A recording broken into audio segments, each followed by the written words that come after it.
السلام علیکم and good morning to all of you. تو ایک بار پھر آپ سبھی کا سواگت ہے آپ کے اپنے چینل ٹیارا اکیڈمی میں۔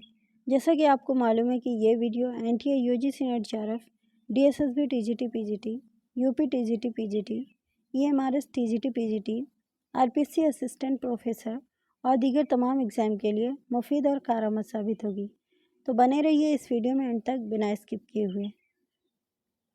تو آج کا جو ہمارا ٹاپک ہے وہ مرزا محمد ہادی رسوا کا ہے، امراء جاندا۔ لیکن امراء جاندا کو پڑھنے سے پہلے ہم لوگ مرزا محمد ہادی رسوا کے بارے میں پڑھیں گے۔ تو نام ہے ان کا محمد ہادی اور تخلص تھا رسوا۔ رسوا لکھنؤ کے ایک محلے کوچہ آفریں خاں میں 1858 میں پیدا ہوئے ہیں۔ رسوا کا انتقال حیدرآباد میں 1931 میں ہوا اور مرلی دھر باغ حیدرآباد کے مشہور قبرستان میں دفن کیے گئے۔ رسوا کے والد کا نام مرزا محمد تقی تھا، جو آصف الدولہ کی فوج میں ممتاز عہدے پر فائز تھے۔ رسوا کے اجداد مازندران سے ہندوستان آئے تھے، پہلے دلی میں قیام رہا، پھر مستقل قیام کے لیے نظر انتخاب لکھنؤ پر پڑی۔ رسوا نے ابتدائی تعلیم اپنے والد محمد تقی محمد یحییٰ کمال الدین سے حاصل کی تھی۔ رسوا 16 سال کے تھے کہ باپ کا سایہ سر سے اٹھ گیا تھا۔ رسوا نے پنجاب یونیورسٹی سے فلسفہ BA 1880 میں کیا۔ رسوا نے امریکہ کے اورینٹل یونیورسٹی سے PhD کی ڈگری حاصل کی۔ رسوا نے روڑکی سے اوورسیئر کا امتحان پاس کر کے سب سے پہلے ریلوے میں بحیثیت سرویئر ملازمت کی تھی۔ دارالترجمہ عثمانیہ میں بحیثیت مترجم 400 روپے پر رسوا کا تقرر 1917 میں ہوا تھا، جہاں انہوں نے 12 سال ترجمہ کے فرائض انجام دیے تھے۔ رسوا کو موسیقی کا شوق ہوا تھا تو 300 کے قریب راگ راگنیوں کے لیے انگریزی کی طرز پر علامات مقرر کیے تھے۔ مرزا رسوا دارالترجمہ عثمانیہ میں اصلاح ساز کمیٹی کے ممبر بھی رہے تھے۔ رسوا نے حکومت آگرہ اور اودھ کی فرمائش پر اردو شارٹ ہینڈ کے بارے میں ایک مفید کتاب مرتب کی تھی، جو 1919 میں شائع ہوئی تھی۔ رسوا نے اردو ٹائپ رائٹر کے کی بورڈ کے سلسلے میں بھی بہت کام کیا تھا۔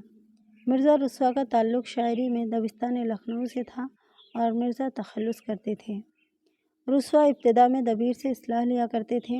دبیر ہی نے رسوا کو محمد جعفر اوج سے متعارف کرایا تھا۔ مرزا ہادی رسوا کا شمار نفسیاتی نقادوں میں ہوتا ہے۔ اب ان کے کچھ کارنامے ہیں، جیسے ناول ہے افشائے راز 1896، یہ مرزا رسوا کی پہلی ادبی اور تخلیقی کوشش ہے۔ اس کے بعد ہے امراء جاندا، جسے لکھا گیا 1899 میں۔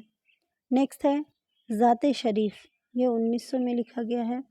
اگلا ہے شریف زادہ، اسے 1900 میں لکھا گیا ہے۔ اختری بیگم، اس ناول میں مرزا رسوا نے لکھنؤ کے چند شریف اور معزز خاندانوں کی الجھنوں کو پیش کیا ہے۔ اختری بیگم اس ناول کا مرکزی کردار ہے۔ جاسوسی ناول ہے خونی جورو، خونی شہزادہ، خونی مصور، خونی بھید، خونی عاشق، بہرام کی رہائی۔ امراء جاندا۔ اب ہم لوگ پڑھیں گے مرزا ہادی رسوا کی حالات زندگی و تصانیف کے بارے میں۔ تو مرزا محمد ہادی رسوا 1858 کو لکھنؤ میں پیدا ہوئے اور ان کا اصل نام مرزا محمد ہادی اور قلمی نام ہے مرزا رسوا لکھنوی تھا۔ ان کے آباء و اجداد کا تعلق ایران کے مغل خاندان سے تھا۔ یہ لوگ دہلی آئے اور فوج میں ملازم ہو گئے اور بعد میں لکھنؤ آ گئے۔ مرزا ہادی رسوا کے دادا آغا ولی نے فوج کی ملازمت کی، مگر ان کے والد آغا محمد تقی نے فوجی ملازمت کے بجائے حصول علم فن پر زیادہ توجہ دی۔ مرزا کا بچپن لکھنؤ میں گزرا۔ ابتدائی تعلیم کے ساتھ ساتھ فارسی، نجوم اور عقلی درس کی تعلیم اپنے والد سے حاصل کی، جنہیں علم و ادب سے گہرا شغف تھا۔ مرزا کا بچپن عیش و سکون سے گزرا، لیکن تقریباً 15 سال کی عمر میں یکے بعد دیگرے ان کے والد، چھوٹے بھائی اور والدہ کا انتقال ہو گیا۔ یہ زمانہ ان کے لیے نہایت غم اندوہ کا تھا۔ والدین کی وفات کے بعد ان کی تربیت خالہ اور ماموں کے سپرد ہوئی، جنہوں نے ان کی بہت سی جائیداد پر قبضہ کر لیا۔ تاہم تھوڑی سی جائیداد جو بچ گئی تھی اس کے کرائے سے اپنی ضرورت پوری کرنے لگے۔ مرزا نے 1884 میں پنجاب یونیورسٹی سے پہلے BA کا امتحان پاس کیا۔ اس کے بعد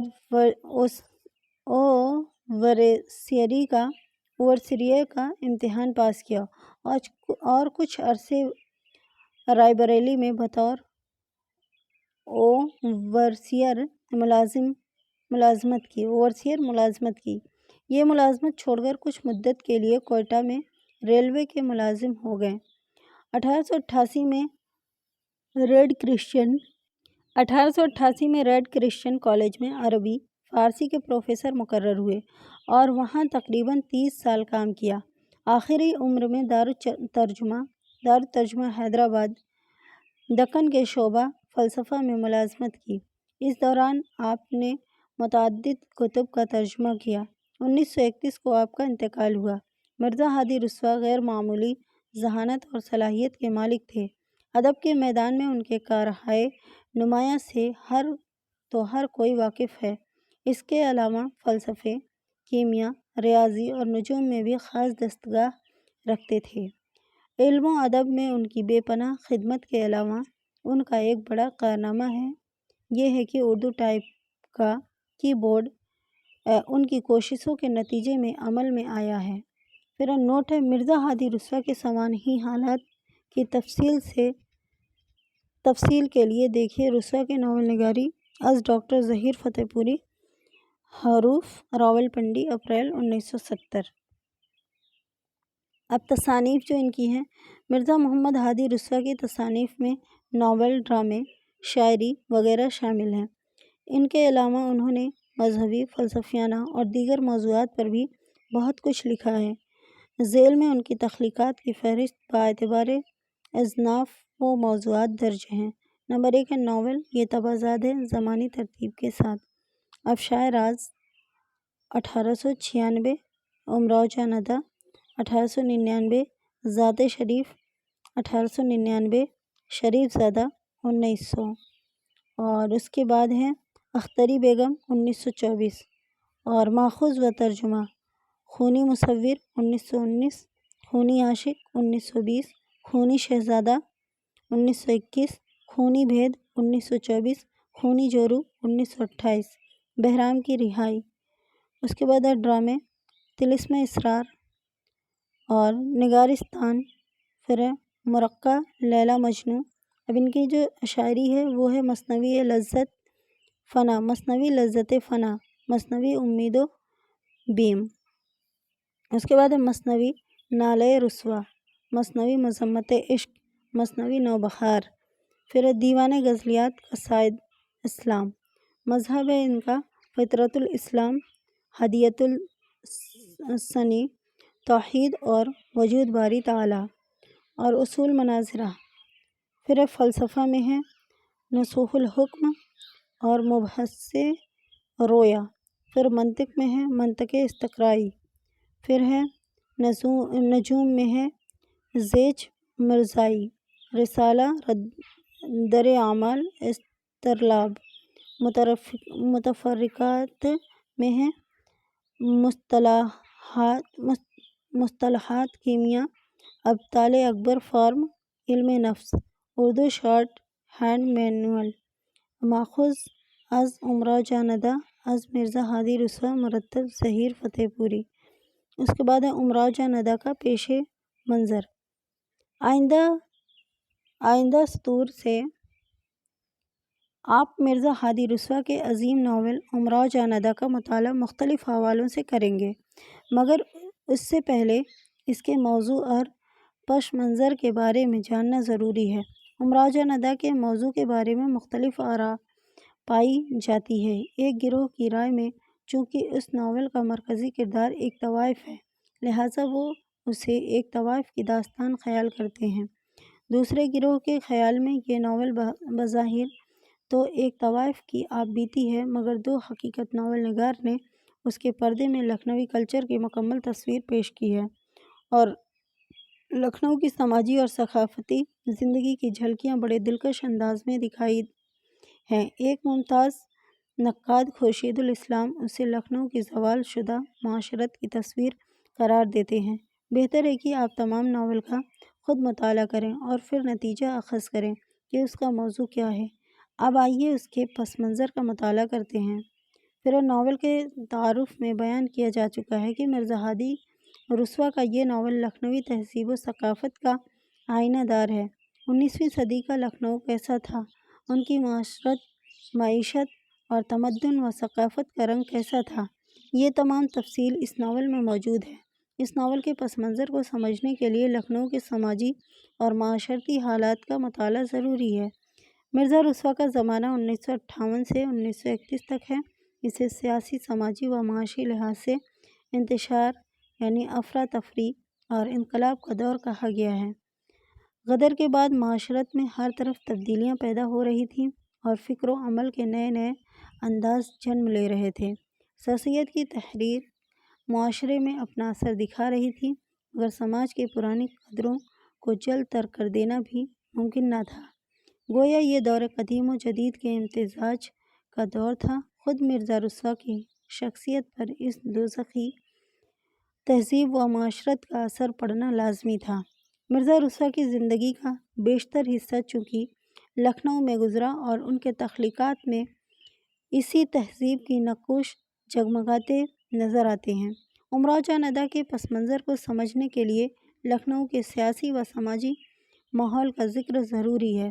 کہا جاتا ہے کہ لکھنؤ کی کلچر کی بنیاد تین باتوں پر تھی، ایک تو جنس، دوسرا فنون اور مذہب۔ چنانچہ امراؤ جان ادا میں ان تینوں کی جھلکیاں موجود ہیں۔ ان میں شاہی جلوس، کیسر باغ کے رحس دربار اور فنون لطیف کی شاہی سرپرستی قابل ذکر ہے۔ لکھنؤ میں حکومت اور حالات بدل چکے تھے، مگر تہذیبی قدریں ابھی ویسی ہی قدیم تھیں۔ لکھنؤ بڑی حد تک ویسا ہی تھا۔ شاہی محلات کی تقریبات ماہر فن طوائفوں کے شرکت کے بغیر مکمل نہ سمجھی جاتی تھی۔ چنانچہ اس کلچر میں طوائف نے جو مقام حاصل کیا وہ اس ناول کا مطالعہ سے ظاہر ہے۔ ایک طرح سے اس ناول کے پس منظر میں اس سماج کی ہو بہو تصویر پیش کر دی گئی ہے جو اس دور کے لکھنؤ کا حصہ تھا۔ ناول کے تہذیبی پس منظر کو سمجھنے کے لیے مزید ملاحظہ ہو۔ رسوا کی ناول نگاری از ڈاکٹر ظہیر فتح پوری۔ پھر مرزا ہادی رسوا کا نظریہ فن۔ نظریہ فن سے مختصر طور پر یہ مراد ہے کہ مصنف فن کے کس نظریے پر یقین رکھتا ہے۔ بعض اوقات کوئی فنکار فن برائے فن کا قائل ہوتا ہے اور کوئی فنکار فن برائے زندگی کو اہم سمجھتا ہے، اور کسی کے ہاں ملی جلی کیفیت ملتی ہے۔ دیکھنا یہ ہے کہ مرزا ہادی رسوا کے ہاں فن کی کیا صورت ہے۔ مرزا ہادی رسوا سے پہلے بہت سے ناول نگار کے فن میں اپنا نام پیدا کر چکے تھے۔ ان میں مولوی نذیر احمد، رتن نا شرسار اور عبدالعلیم شرر کے نام قابل ذکر ہیں۔ اردو میں ناول نگار کا بانی نذیر احمد کو سمجھا جاتا ہے، مگر ان کے ناولوں کو فن کا بہترین نمونہ خیال نہیں کیا جاتا ہے۔ ان کے ہاں پلاٹ، کردار اور زبان و بیان کے حوالے سے اصلاح کی گنجائش موجود ہے، مگر اس کے باوجود مولوی نذیر احمد کے اس کارنامے کو یاد رکھا جائے گا کہ انہوں نے ناول کو اپنے دور کے انسانی مسائل سے ہم آہنگ کیا ہے۔ مولوی نذیر احمد کے بعد رتن نا شرسار نے فسانۂ آزاد جیسا شاہکار ناول تحریر کیا ہے، مگر مولوی نذیر احمد اگر مولوی وناسے سے تھے تو سرشار آزاد و خیال اور شوخ و رنگین مزاج تھے، چنانچہ ان کے ناول شوخی و ظرافت کی نظر ہو گئے۔ اس کے باوجود انہوں نے اپنے ناولوں میں ایسی خصوصیات ضرور پیدا کی جو ہمیں نذیر احمد کے ہاں نظر نہیں آتی۔ شرسار کے بعد عبدالعلیم شرر ایک تاریخی ناول نگار کے طور پر ہمارے سامنے آتے ہیں اور ان کی زود و نویسی قاری کو بری طرح کھٹکتی ہے۔ وہ پلاٹ اور قصے سے بے نیاز ہو کر اکثر لمبی لمبی تقریریں کرتے ہیں۔ زبان و بیان کے اعتبار سے ان کے ناول فنی تقاضوں پر پورے اترتے ہیں، تاہم ان کے ہاں پلاٹ کی تعمیر میں مہارت و کاریگری ملتی ہے۔ جب مرزا ہادی رسوا نے لکھنا شروع کیا تو ان کے سامنے تمام ناول نگاروں کے نمونے موجود تھے اور ان کے کامیاب و ناکام تجربوں سے انہیں آگاہی حاصل تھی۔ ناول کے بارے میں خود رسوا کا نظریہ کیا تھا؟ ان کے ناول افشائے راز کے دیباچے سے ایک مختصر اقتباس یہاں نقل کیا جاتا ہے۔ ناول ایک ایسی عمدہ چیز ہے جس کے ذریعہ ہم وہی نقشے دوسروں کو دکھا سکتے ہیں۔ دنیا میں سب سے زیادہ مفید اور دلچسپ انسان کے حالات ہیں، نہ صرف ظاہری حالات بلکہ ان کے باطنی اور بعید از نظر کیفیتیں اسی کے ذریعے سے دکھائی جا سکتی ہیں، بشرطے واقعات کی صحیح تصویریں کھینچنے کی کوشش کی جائیں۔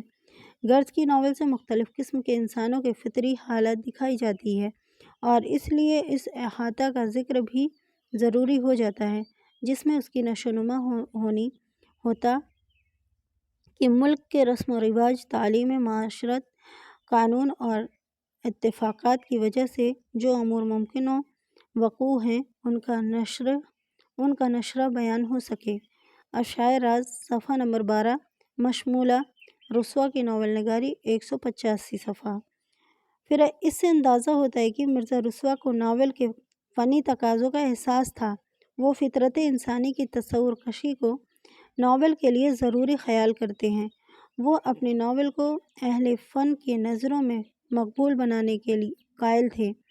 اپنے پیشے رو ناول نگار کے مقابلے میں انگریزی ناول پر مرزا کی نظر زیادہ گہری تھی اور اس اعتبار سے وہ چاہتے تھے کہ پلاٹ، کردار اور طرز ادا کے اعتبار سے ان کے ناول فنی معیار پر پورا اتریں۔ چنانچہ ان کے ہاں فن ہر چیز ہے پر مقدم ہے اور انہوں نے فنی حدود میں رہ کر ہی لکھنؤ معاشرت کی عکاسی کی کوشش کی ہے۔ رسوا کے نظریہ فن کو سمجھنے کے لیے یہاں مرزا رسوا کے معروف محقق اور نقاد ڈاکٹر ظہیر فتح پوری کی اس رائے کو درج کرنا مناسب معلوم ہوتا ہے۔ نذیر احمد نے اردو ناول کی بنیاد ڈالی اور اسے زندگی کے حقائق سے وابستہ کیا۔ سرسار نے بتایا کہ ناول زندگی کا آئینہ ہے جس میں اس کے تمام وسعتیں اور رعنائیاں منعکس ہیں۔ اس زندگی میں ایسے کرداروں کی آب و تاب ہے جو دلنشیں، انوکھے اور ناقابل فراموش ہیں۔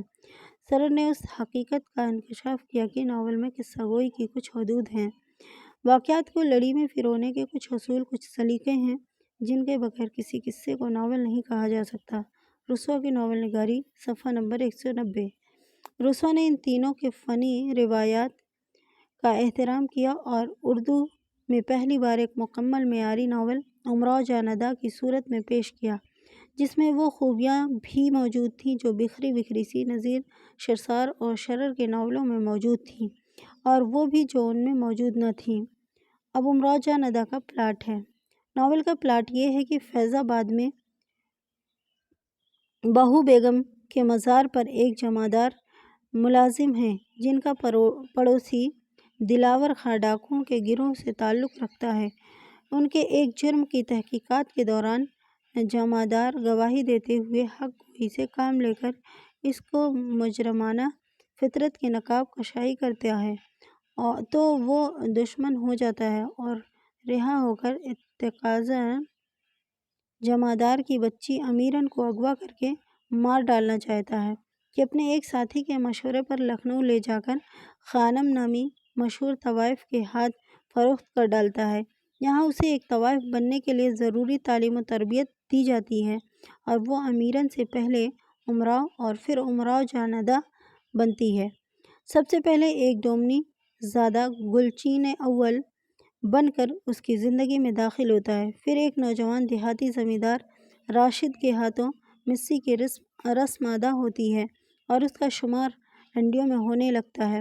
اپنے گانے، بھاؤ اور شباب کی بدولت وہ بہت جلد مقبول ہو جاتی ہے۔ اس کے عاشقوں میں نواب سلطان مرزا اور فیضو ڈاکو قابل ذکر ہیں۔ امراؤ ایک رات فیضو ڈاکو کے ساتھ خانم کے گھر سے نکل بھاگتی ہے۔ راہ میں راجہ شیودھان سنگھ کے آدمیوں اور فیضو کے ساتھیوں میں مدبھیڑ ہو جاتی ہے۔ شکست اٹھانے کے بعد فیضو بھاگ جاتا ہے اور امراء راہبہ کی گڑھی میں جا پہنچتی ہے۔ یہاں اس کی ملاقات خورشید سے ہوتی ہے جو پہلے خانم کی نوچی تھی۔ لیکن اب راجا کے گھر بیٹھ گئی ہے۔ گڑھی سے واپس ہوتی ہے تو راستے میں پھر فیضو مل جاتا ہے۔ اس کے ساتھ کانپور پہنچتی ہے۔ یہاں امراؤ کو ایک تنہا مکان میں اتار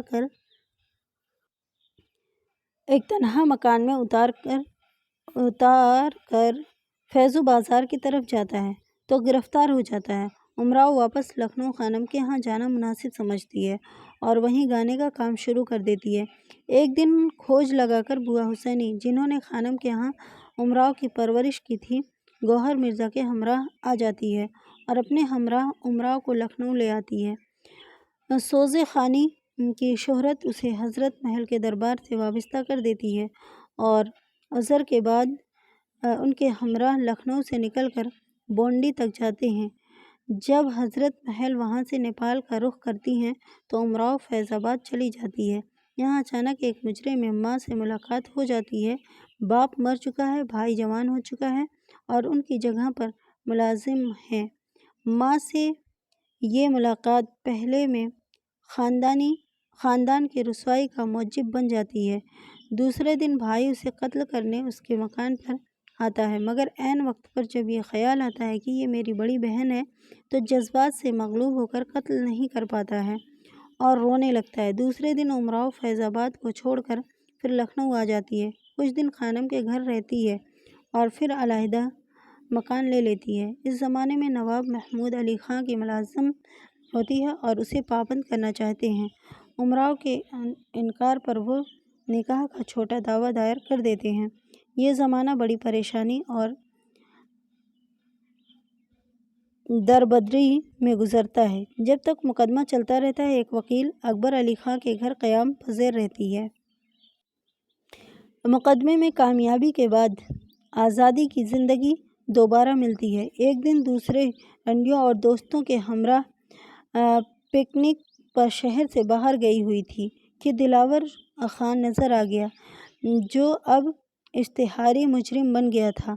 اس کی گرفتاری ہوئی اور سزائے موت ملی۔ امراؤ کربلائے معلیٰ کی زیارت کو گئی اور وہاں سے آ کر تائب ہو گئی اور جو اندوختہ تھا اسی پر اور شاعری اور موسیقی کے سہارے زندگی کے دن گزارنے لگی۔ ماخوذ رسوا کے ناول نگاری از ڈاکٹر ظہیر فتح پوری۔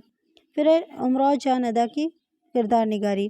امراؤ جان ادا کے کرداروں کے بارے میں بہت کچھ لکھا گیا ہے، جس کا خلاصہ یہ ہے کہ اس ناول کے کرداروں میں تمام کے تمام فطری کردار ہیں اور بیشتر ایسے ہیں جن کا مشاہدہ ہم ہر روز کرتے ہیں۔ تمام کردار جاندار ہیں اور ہمیں اپنے طرف متوجہ کرتے ہیں۔ ہر کردار ایک دوسرے سے الگ پہچانا جاتا ہے۔ امراؤ جان ادا کے ذریعے ناول نگار نے کرداروں کا نفسیاتی مطالعہ کیا ہے اور داخلی طور پر ان کی کامیاب تصور کشی کی ہے۔ امراؤ جان ادا میں یوں تو متعدد کردار ہیں، مگر ان میں امراؤ جان ادا کے مرکزی کردار کے علاوہ خانم، گوہر مرزا اور نواب سلطان مرزا کے کردار قابل ذکر ہیں۔ ان تمام کے بارے میں نقادوں نے بہت کچھ لکھا ہے۔ ذیل میں ہر ایک کردار کی خصوصیت درج کی جا رہی ہے۔ امراؤ جان ادا یہ ایک جہاندید اور تجربہ کار عورت ہے۔ امراؤ جان ادا یہ ایک جہاندید اور تجربہ کار عورت ہے۔ نمبر 2 ہے طوائف پیشہ ہونے کے باوجود سلیقہ شعار اور مہذب عورت ہے۔ تیسرا ہے مانگنے اور سوال کرنے کو عجیب سمجھتی ہے۔ چوتھا ہے آخری وقت میں پیشے سے تائب ہو جاتی ہے۔ پانچواں ہے حالات سے مجبور ہو کر جس پیشے کو اختیار کرتی ہے اس کی وجہ سے اس سے نفرت کے بجائے ہمدردی پیدا ہوتی ہے۔ خانم ایک بھاری بھرکم اور خوش لباس عورت ہے۔ اس کے بعد دوسرا اپنی ذات میں پوری لکھنوی تہذیب کا نقشہ پیش کرتی ہے۔ کامیاب تنظیم، مدبر اور فن موسیقی کی ماہر ہے۔ سخت مزاج اور حساب کتاب کی پکی ہے۔ وضع قطع میں بارواب رکھ رکھاؤ کی حامل اور وضع دار ہے۔ گوہر مرزا ایک بے حد شریف، بدطینت اور کھلنڈڑے مزاج کا انسان ہے۔ کچھ فطرت اور منفی حرکات اس کے مزاج کا حصہ ہیں۔ ذہین اور خوبصورت مگر بے مروت اور بے وفا ہے۔ نسوانی مزاج سے آگاہ اور فکرے بازی کا ماہر ہے۔ سلطان مرزا یعنی حوصلہ مند، باغیرت اور باوقار رئیس کی خصوصیات کا حامل ہے۔ اعلیٰ جمالیاتی اور فنی ذوق کا مالک ہے۔ مزاج میں خود اعتمادی اور سعادت مندی موجود ہے۔ اب امراؤ جان ادا کی زبان ہے۔ امراؤ جان ادا چونکہ لکھنؤ کے پس منظر میں تحریر کیا گیا ہے، چنانچہ ان کے کرداروں کی زبان اور اسلوب سے لکھنؤی معاشرت کی عکاسی ہوتی ہے۔ اس کے اکثر کردار پڑھے لکھے ہیں اور لکھنؤ ہی کے رہنے والے ہیں۔ سہیل بخاری نے امراؤ جان ادا کی زبان کے بارے میں نہایت موزوں رائے دی ہے۔ ناول کی زبان کا تو کہنا ہی کیا، لکھنؤ کی شیریں، ستھری اور پاکیزہ زبان ہے۔ الفاظ نگینوں کی طرح ترشے ہوئے، محاورہ اور روزمرہ کا وہ لطف ہے کہ زبان چٹخارے لیا کرے۔ پوری کتاب شاعرانہ اور ادبی لطافتوں سے بھری ہوئی ہے، جس میں کہیں کوئی سکم نہیں، کوئی خامی نہیں۔ اردو ناول نگاری، صفحہ نمبر 87۔ امراؤ جان ادا کے ایک ممتاز محقق ڈاکٹر ظہیر فتح پوری نے اس ناول کی زبان اور اسلوب کے بارے میں بڑی نپی تلی رائے دی ہے۔ اس ناول کی زبان میں بڑی شگفتگی، دلربائی اور ندرت پائی جاتی ہے۔ اس میں بے ساختگی، موسیقیت اور مقامی آب و رنگ کی چمک دمک ہے۔ مرزا کی شخصیت میں جو انفرادیت اور انوکھا پن تھا، اس کے اندر بیان میں بھی نمایاں ہے۔ امراؤ جان ادا از ہادی رسوا، مرتب ظہیر فتح پوری، صفحہ نمبر 14۔ اس کے بعد ہے امراؤ جان ادا کا اسلوب۔ مرزا ہادی رسوا ناول نگاری میں جداگانہ اسلوب کے حامل ہے۔ یہ ایک مسلمہ امر ہے کی شخصیت اور اسلوب کا آپس میں گہرا تعلق ہے۔ اس کے سوانح سے پتہ چلتا ہے کہ رسوا کے مزاج میں سادگی و رنگینی کا امتزاج پایا جاتا تھا۔ اس کی ذات میں فلسفہ و مذہب اور موسیقی و سائنسی کے عناصر بھی موجود تھے۔ مزاج میں اس قدر متنوع عناصر کے باعث اس کے اسلوب میں بھی ایک تہذاری اور تنوع موجود ہے۔ مرزا کے اسلوب کے بارے میں ڈاکٹر ظہیر فتح پوری کی یہ رائے نہایت جامع اور وزنی ہے۔ رسوا کا اسلوب اپنے تمام ہم عصر ناول نگاروں سے مختلف اور منفرد ہے۔ غالب اور محمد حسین آزاد کے بعد جب فضائے ادب میں رسوا کی نثر ابھری تو اس نے ایک نئی دل فریب آواز کا احساس دلایا، جو لطیف اور رانا تھی، اور جیسے پکار کر کہہ رہی ہو کہ میں ناول کے لیے پیدا ہوئی ہوں۔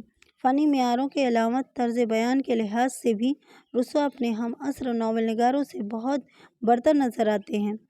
شرر کی قوت، تحریر مسلم اور نذیر احمد کی زبان کی پاکیزگی، درست اور شرسار کی مرصع تحریر کی جگمگاہٹ سر آنکھوں پر ہے، لیکن ان میں سے کسی کا طرز ناول کے تمام تقاضوں کو پورا نہ کر سکا۔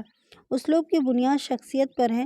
شاید ان میں سے کسی کی شخصیت میں ناول نگار کے تمام جوہر موجود نہ تھے۔ رسوا کی ناول نگاری ڈاکٹر ظہیر فتح پوری نے کہا ہے، صفحہ نمبر 331 پر۔ امراؤ جان ادا کے متن سے چیدہ حصے بطور نمونہ درج ہیں، جس سے آپ خود اس کی زبان اور اسلوب کے بارے میں جان سکیں گے۔ اس کے بعد ہے نمونہ متن، یعنی خانم کی نوچبوں میں یوں تو میرے سواہر ایک اشتی تھی۔ نمونہ متن، خانم کی نوچبوں میں یوں تو میرے سوا ہر ایک اشتی تھی، مگر خورشید کا جواب نہ تھا۔ پری کی صورت تھی، رنگ میرا شباب، ناک نقشہ گویا سانِ قدرت نے اپنے ہاتھ سے بنایا تھا۔ آنکھوں میں یہ معلوم ہوتا تھا کہ موتی کوٹ کے بھرے ہاتھ پاؤں سڈول، نور کے سانچے میں ڈھلے ہوئے بھرے بازو، گول کلائیاں، جامہ زیبی اور قیامت کی جو ایک نظر دیکھے ہزار جان سے فریضہ ہو جائے۔ جس محفل میں جا کے بیٹھ گئی، معلوم ہوا کہ ایک شمع روشن ہو گئی۔ داڑھی منڈنے سے چھوٹا سا چہرہ کیسا بدنما نکل آیا، مگر آپ اسے خوبصورت سمجھتے تھے۔ سیاہ رنگ چیچک کے داغ، نچے ہوئے تنگ پیشانی، بھدی سی ناک، چھوٹی آنکھیں، گال، کوتاہ گردن، ٹھنگنا سا قد، غرض کی بہمہ صفت موصوف تھے، مگر آپ اپنے کو یوسف ثانی سمجھتے تھے۔ پہروں آئینہ سامنے رہتا تھا۔ مونچھیں اس قدر مروڑی گئیں کہ آخر چوہیا کے دم ہو گئی۔ بال بڑھائے گئے، گھونگھر بنایا گیا، نکے دار ٹوپی سر پر رکھی گئی، اونچی چولی کا انگرکھا ڈالا، بڑے پانچوں کا پاجامہ پہنا گیا۔ یہ سب ٹھاٹھ ٹنڈیوں کے دربارداری کے لیے کیا گیا تھا۔ سرشام سے 2-3 گھڑی رات گئے تک خانم صاحب کا دربار کرتے تھے۔ ان کی ہر ایک نوچی کی خدمت میں نیاز حاصل تھا۔ علم موسیقی میں بھی آپ کو کمال تھا۔ ٹھمریاں خود تصنیف فرماتی، خود ہی دھن بنا کے گاتے تھے، خود ہی بھاو بتاتے جاتے تھے، اور جو کچھ تھا وہ تھا۔ منہ سے طبلہ خوب بجاتے تھے، یاروں نے خوب بنا لیا تھا۔ آپ کے اشعار پر لوگوں نے اتنی تعریف کی کہ آپ کو فخر آتش و ناسخ بنا دیا۔ مشاعروں میں ڈریا لے گئے۔ آپ نے غزل پڑھوائی، تمام مشاعرہ چونک گیا۔ ریختہ گوئیوں سے پہلے آپ کا کلام پڑھا جاتا تھا۔ ہنستے ہنستے لوگوں کے پیٹ میں بل پڑ جاتے تھے، لوگ بناتے تھے، آپ خوش ہوتے تھے، جھک جھک کے تسلیمیں کرتے تھے۔ واقعی مرد اس باب میں صریح الاعتقاد ہوتے ہیں اور عورتیں انتہا کی شکی، اور مرد پر عورت کا جادو بہت جلد چل جاتا ہے، مگر عورت پر جب کا عمل مشکل سے کارگر ہوتا ہے اور عورت پر حب کا عمل مشکل سے کارگر ہوتا ہے۔ میرے نزدیک یہ نقص فطرت کی طرف سے ہے، اس لیے عورتیں ضعیف القوی ہیں۔ ان کو بعض وصف ایسے دیے گئے ہیں جن سے یہ کمی پوری ہو جائے۔ من جملہ ان اوصاف کے ایک وصف یہ بھی ہے، بلکہ میں کہہ سکتی ہوں شاید یہی ایک وصف ہے۔ اس کی مثال جانوروں میں بھی مل سکتی ہے۔ اکثر ضعیف جانوروں میں بھی یہ ہیلا گیری کا مادہ ہے، مگر ایک مشکل ہے کہ جب کسی کو کسی بات کی فہمائش کی جائے تو اکثر یہی جواب ملتا ہے، لو جی، جو تقریر میں ہوگا ہو کے رہے گا۔ اس کا یہ مطلب ہے کہ ہم جو چاہیں کریں، ہمیں نہ روکو، ہمارے لیے کچھ نہیں ہوتا، یعنی ہماری بدکاریوں کا کوئی نتیجہ نہیں ہے۔ جو کچھ ہوگا تقدیر سے ہوگا، جو نتیجہ نکلے گا وہ معاذ اللہ خدا کی طرف سے ہوگا۔ یہ گفتگو اگلے زمانے میں کسی قدر بامعنی بھی تھی، کیونکہ اس زمانے میں اتفاق سے گھڑی بھر میں کچھ نہ کا کچھ ہو جایا کرتا تھا۔ بحیثیت مجموعی مرزا رسوا کے ناول نگاری کے بارے میں نقادوں نے جو کچھ لکھا ہے اس کا خلاصہ یہ ہے: مرزا رسوا نے تخیل اور مثالیث پسندی کو چھوڑ کر اپنی ناولوں کی بنیاد حقیقت نگاری پر رکھی اور روز مرہ زندگی کو پیش کیا۔ مرزا رسوا نذیر احمد، سرشار اور شرر سے زیادہ حقیقت نگاری کو اردو ناول میں متعارف کرایا ہے۔ اس کے بعد دوسرا ہے مرزا رسوا فطرت انسانی کے ماہر تھے۔ ان کے مظاہر ان کے متعدد کرداروں میں ملتے ہیں، اور مرزا رسوا اپنے کرداروں پر بہت زیادہ محنت کرتے ہیں۔ شریف زادہ، ذات شریف اور امراؤ جان میں اس کی مثالیں موجود ہیں۔ چوتھا ہے مرزا رسوا کے ہاں ایک کامیاب ناول نگار بننے کی تمام خصوصیات موجود تھیں، مگر وہ صرف ایک ناول امراؤ جان کے علاوہ اردو کو کوئی اور اچھا ناول نہ دے سکے۔